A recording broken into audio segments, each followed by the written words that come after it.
یہ فرمایا گیا کہ جتنے بھی انبیاء آئے سب ہیومن تھے، کوئی بھی سپر ہیومن نہیں تھا، اس لیے کہ لوگوں کو یہ اعتراض ہوتا تھا کہ ایک انسان نبی کیسے ہو سکتا ہے۔ پہلے یہ اعتراض ہوتا تھا کہ انسان بشر نبی کیسے ہو سکتا ہے، اور آج یہ کہا جاتا ہے کہ نبی بشر کیسے ہو سکتا ہے۔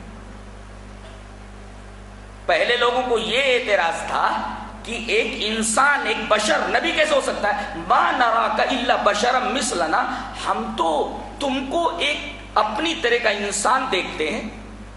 تو پہلے لوگوں کا اعتراض یہ تھا کہ یہ انسان ہے اس وجہ سے نبی نہیں ہو سکتا، اور اب کے لوگوں کا اعتراض ہے کہ یہ نبی ہے انسان نہیں ہو سکتا۔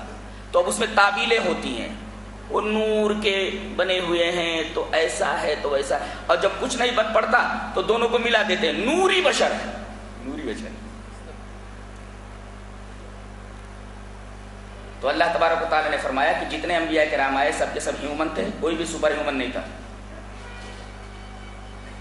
کوئی بھی فوق البشر نہیں تھا، سارے کے سارے بشر ہی تھے۔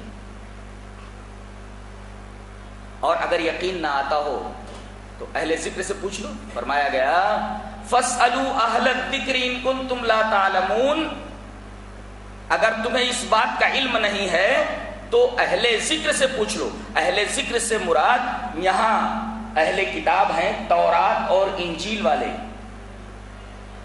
اس آیت کریمہ سے تقلید کو کشید کرنے کی کوشش کی گئی ہے کہ اگر تمہیں علم نہیں ہے تو کسی امام کے مقلد بن جاؤ۔ اس آیت کریمہ سے تقلید پر استدلال در حقیقت اس آیت کریمہ میں تحریف ہے، اس لیے کہ تقلید نام ہے کسی معین شخص کی اتباع یا اس کی طرف منسوب فقہ کو وحی الہی سمجھ کر کے مان لینا۔ کسی معین شخص کی اتباع اور اس کی طرف منسوب فقہ کو وحی الہی سمجھ کر کے مان لینا، یہ تقلید ہے۔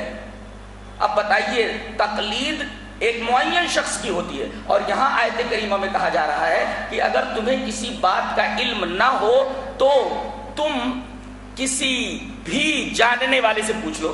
یہاں بات عمومی طور پر کہی گئی ہے کہ علم نہ ہو تو کسی بھی عالم سے پوچھ لو، یہاں کسی معین عالم کی بات نہیں کہی گئی ہے کہ فلاں معین عالم ہی کی بات کو ماننا۔ تو اس آیت کریمہ سے تقلید پر استدلال کیسے کیا جا سکتا ہے؟ اور دوسری بات یہ، یہاں کہا گیا ہے کہ اہل کتاب کے علماء سے معلوم کرو۔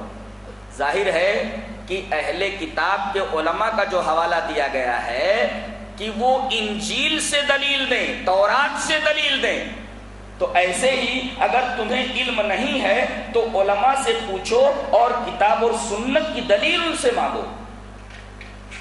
اس آیت کریمہ سے تقلید کا اس بات نہیں بلکہ تقلید کی نفی ہوتی ہے۔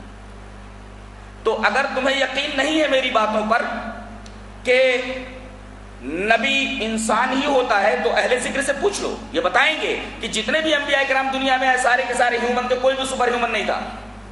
اور پھر اس کے بعد انبیاء کرام کے بشر ہونے کی دلیل دی جا رہی ہے، وَمَا جَعَلْنَاهُمْ جَسَدًا لَا يَأْكُلُونَ الطَّعَامَ وَمَا كَانُوا خَالِدِينَ، کہ جتنے بھی بدن دنیا میں ہیں، کسی بدن کو ہم نے ایسا نہیں بنایا کہ وہ کھانا نہ کھاتا ہو۔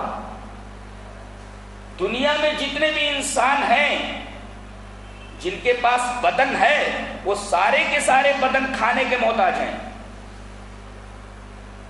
اور ہم نے ان میں سے کسی کو حیات ابدی نہیں دی۔ سارے کے سارے پیدا ہوتے ہیں، کھاتے ہیں، پیتے ہیں، اور ایک دن انہیں موت آ جاتی ہے۔ تو یہ پیدا ہونا، کھانا پینا اور مر جانا در حقیقت یہ بشریت کی دلیل ہے، یہ بشریت کے اوصاف ہیں، یہ اوصاف بشر ہیں۔